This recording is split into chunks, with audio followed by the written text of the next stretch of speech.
Durante muito tempo, os relatos dos índios brasileiros pertenceram à tradição oral transmitida de geração em geração. Por causa disso, eles não eram vistos como protagonistas de nossa literatura. Nos últimos anos, essa história começou a mudar e os índios passaram a produzir também uma literatura escrita.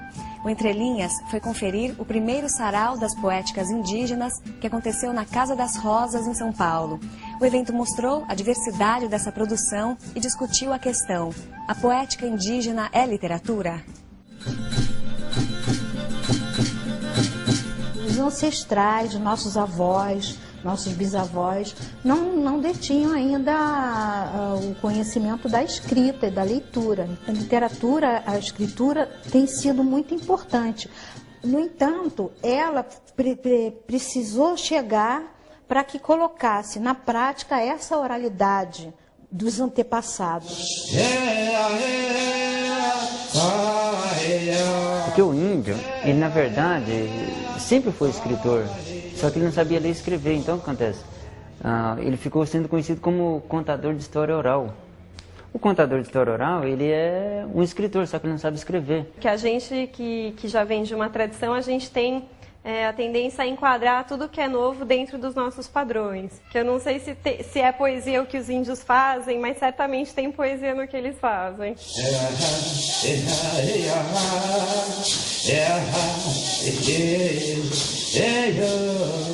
Nós vimos dentro dessa nossa cultura que precisávamos escrever nossas histórias, registrar as nossas fotos, recontar nossa história. Por quê?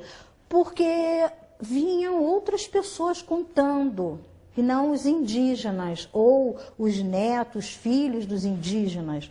E essas pessoas começaram a dar uma outra cara à filosofia que precisava ser contada. Qual era a resistência de não registrar essas histórias antes? É porque eu sempre tinha medo.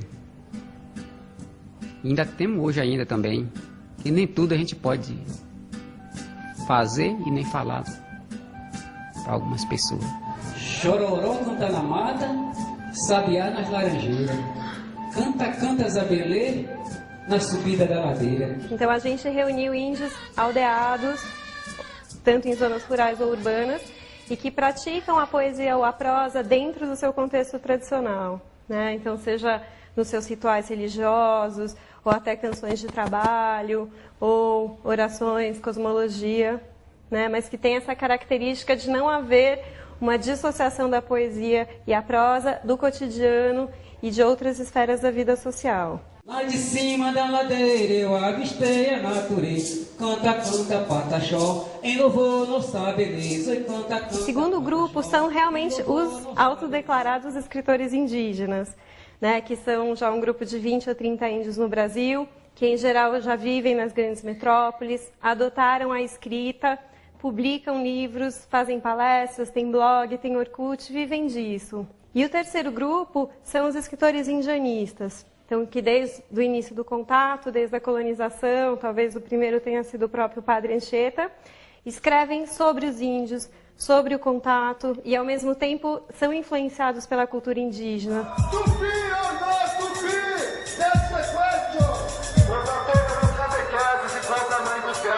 Eu gosto de escrever através da realidade que a gente vai observando na aldeia. Eu gosto de pegar as histórias antigas e criar um acontecimento.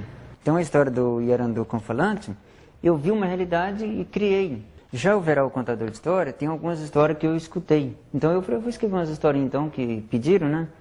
Mas eu gosto mais de criar. Brasil, que faço com a minha cara de índia?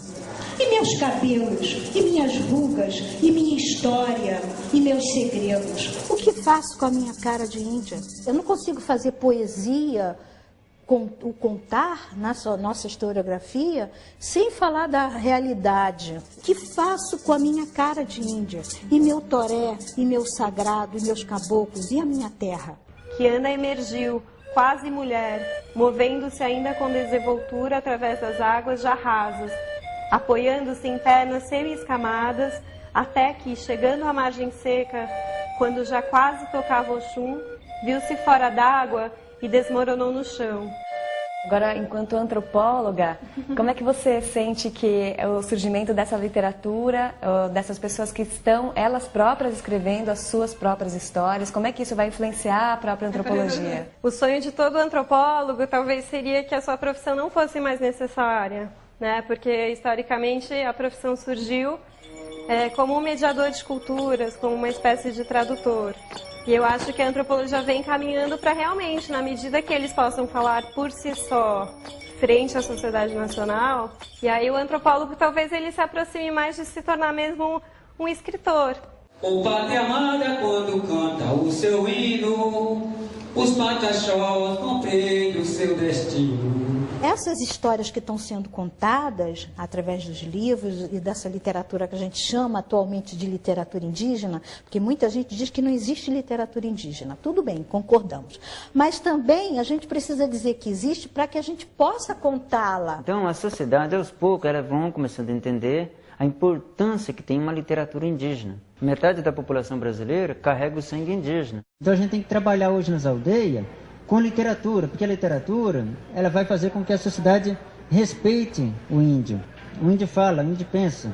Então vamos passar na escrita para que a sociedade entenda melhor o povo indígena.